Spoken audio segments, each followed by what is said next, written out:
You! The words echoed in the temple courtyard, a flat, cold sound amid the vibrant chaos of the annual family festival.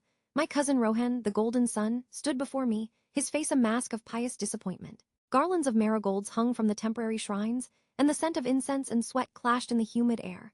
Our entire extended family was there, a sprawling organism of expectations and whispered judgments, and he had chosen this moment, this sacred space, to make his move. I felt the weight of every gaze, the heat of their collective curiosity. I was the quiet one, the one who managed the family's dry, bureaucratic affairs, while Rohan basked in the glow of our grandparents' adoration. His transgression wasn't a simple insult, it was a meticulously planned financial siege. It began subtly. Rohan, leveraging his position as the favored grandson, convinced our grandfather to grant him power of attorney, citing my youthful inexperience. I was 28. He was 30, a thin excuse but delivered with such convincing concern. Under this new authority, he began chipping away. First, it was a loan from the family trust to cover a failed investment, a story I only uncovered months later. Then, he manipulated the rental income from a commercial property our grandfather had put in my name, a token of appreciation for my work.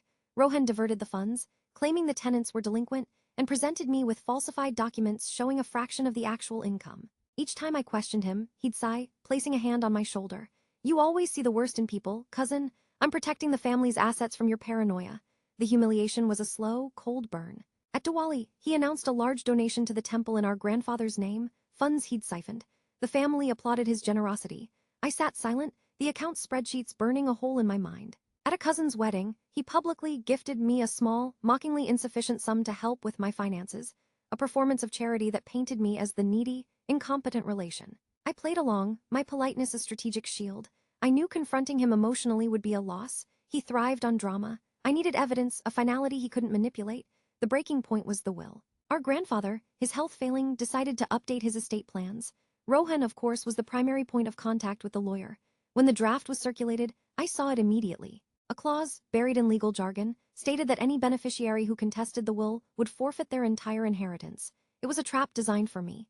Rohan's final move was to make any attempt to seek justice an act of greed. He presented it to me with a sorrowful smile. It's standard, you see, to prevent family discord. I refused to sign the acknowledgement document. His smile vanished, replaced by a flash of anger. Think carefully, he said, his voice low. Your stubbornness could cost you everything. He had underestimated the very quality he mocked, my patience. While he played the beloved grandson, I had been quietly working with a forensic accountant and a lawyer who specialized in fiduciary fraud. We had everything. The fake documents, the diverted funds, the trail of lies.